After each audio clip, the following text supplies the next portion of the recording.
नमस्कार. अशीच एक नवीन भयभीत अशी एक कथा घेऊन आलेली आहे. मिनल संध्याकाळी क्लासवरून परत येत होती. तिच्या घराजवळ सहसा बसेस किंवा शेअर रिक्षा मिळत नसे. त्यामुळे अर्धा पाऊण किलोमीटर रोज चालणं व्हायचं. मोठ्या बस स्टॉपची वर्दळ संपली की थोडासा भाग असा निर्जन असायचा. मग एक मंदिर होतं. तिथे मिनल वळवायची आणि कॉलनीचे मोठे गेट यायचे. तिथून अगदी रम्य वाटायचे. घरी जाईपर्यंत ओळखीचे 2-3 जण भेटायचे.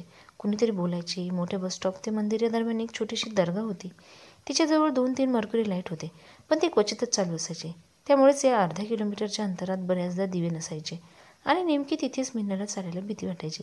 कधी कधी रोहन तिचा म्हणजेच मामे भाऊ गाडीवर घ्यायला यायचा. कधी त्याला जमायचं नाही. आज मिनलला आपल्याच धुंदीत चालली होती. दर्ग्याजवळ आली असावी. अचानक सायकलची घंटी वाजली. ती बाजूला सरकली. तरीही पुन्हा घंटी वाजली. असे 3-4 वेळेस झालं. ती थबकली. पाहते तरी कोणी माणूस सायकल हातामध्ये घेऊन बाजूने चालत होता. अतिशय किळसवाण्या नजरेने तिच्याकडे पाहत बोलला, यायचं का डबल सीट? मिनल खूप भितरली. नाही काका नाही, तुम्ही जा ना. आणि झपाझप चालायला लागली. तो माणूस भीषण हसला. तुमची मर्जी. आणि सायकलवर बसून घंटी वाजवत निघून गेला. जाताना मिनलला नखशिखांत पाहत पाहत गेला. मिनलची धडधड वाढली. किती काळाकुट्ट माणूस. डोळे बाहेर आलेला गुबडासारखे आणि चेहऱ्यावर फक्त दात दिसले होते. हसल्यावर पण विचित्र आणि भयानक चेहरा होता त्याचा. बेदरलेली मिनल त्याच्या कॉलनीचे गेट पाहून सहज झाली. ती वळून सहज दाखवत असली तरीही त्या घाणेरड्या डोळ्यांची आठवण तिच्या किळस आणत होती. त्याचा चेहरा, आवाज आणि ती घंटी तिच्या डोळ्यासमोरून जाईनाच. मामा किंवा मामीला सांगावं का असा विचार आता आला, पण त्याने काय होईल, त्यांना टेन्शन कशाला म्हणून ती गप्प बसली. मिनल एका छोट्या कंपनीत नोकरी करायची आणि संध्याकाळी MPSCच्या कोचिंग क्लासेसला जायची. या वर्षी काही करून तिला ही परीक्षा पास करून चांगली नोकरी मिळवायची होती. या ध्येयासाठी छोट्या तालुक्याच्या गावातून ती शहरात मामाकडे शिकायला आली होती. आईबाबांनी नोकरी करण्याची परवानगी पण दिली होती, कारण क्लास संध्याकाळी असायचा आणि या कंपनीत तिचा संध्याकाळी लवकर जाण्याची संधी मिळाली होती. तिचं भार ती कुणावर पडू देत नव्हते आणि क्लासही होत होता. या रुटीनमध्ये काल झालेली घटना तिला डिस्टर्ब करून गेली. तिने कालची घटना विसरण्याचा खूप प्रयत्न केला. रात्रीपर्यंत ती थोडीशी नॉर्मल झाली. झोपताना मनपूर्वक तिने आपले मन गाण्याकडे वळवले.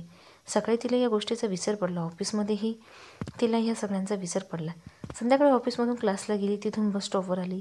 तिथून पायी घरी निघाली तेव्हा तिला कालची घटना आठवली. दर्ग्यापर्यंत आली आणि तो मर्क्युरी आणि लाईट फ्लक्च्युएट व्हायला लागला. नेहमीप्रमाणेच कधी प्रकाश कधी अंधार. निर्जन रस्ता. इतक्यात सायकलची घंटी वाजली आणि ती दचकली. पुन्हा तीच घंटीचा क्रम.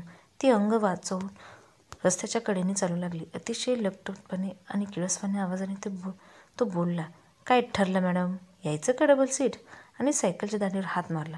मिनलला शिरासे आली त्याचा अवतार बघून, कारण चमकणाऱ्या लाईटच्या उजेडात क्षणार्धात तिला त्याचा चेहरा एखाद्या प्रेतात्म्यासारखा वाटला. पांढरे कुरळे केस, चेहऱ्यावर कसाबसा वर्ण सुरकुतलेला काळा चेहरा, लाल गडूळ बाहेर आलेले डोळे आणि तुटलेले दात. ती खूप घाबरली. नाही हो काका, तुम्ही जा ना प्लीज. तिच्या आवाजात कापरं भरलं.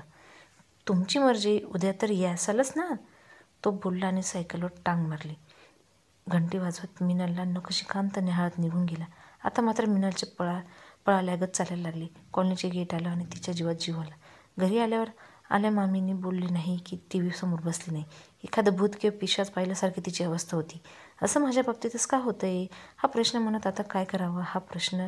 मी काय बिघडवलंय कुणाचं? ती रूममध्ये पडून राहिली. मामा आले. वाकून पाहिलं. त्यांना वाटलं थकली असेल. पडून राहिल्यावरही तिची बेचैनी थांबेना. तिने ड्रेस बदलला, घरातले कपडे घातले आणि फ्रेश झाली. देवासमोर येऊन बसली. मामीने दिवा लावला होता. अगरबत्ती आणि धूपचा सुगंध दरवळत होता. तिला हलकं वाटलं. डोळे मिटल्याने आपोआप तोंडातून रामरक्षा बाहेर पडली. दिमसमोर दिव्याकडे पाहत हे म्हणताना तिला खूप शांत वाटलं होतं. मामीही तिला देवघरात पाहून खूप खुश झाल्या. मीनू, तेवढं झालं की ताट आणि पाणी घे बेटा, स्वयंपाक झालेत, मामी म्हणाल्या. जेवतानाही ती शांतच होती. जुजबी बोलत होती. जेवण झाल्यावर रोहन आणि ती ओट्यावर बाहेर बसली. रोहन, उद्यापासून मला घ्यायला येत जाणार रे गाडीवर. अंधार पडतोय हल्ली. मला भीती वाटते चालत यायला. ती काकुळतेने म्हणाली. बघतो उद्यापासून का? बरं, पण ताई त्या बस स्टॉपजवळ नको ताई, ऑकवर्ड वाटतं. तू दर्ग्याजवळ ये, मी तिथेच पिकअप करेल तुला. तू थांब मी येईपर्यंत. ठीक आहे ना? Okay, thank you Rohan. ती हसली. तिला खूप रिलॅक्स वाटलं. व्हिडिओ आवडला असेल तर लाईक करा, शेअर करा, कमेंट करा. धन्यवाद.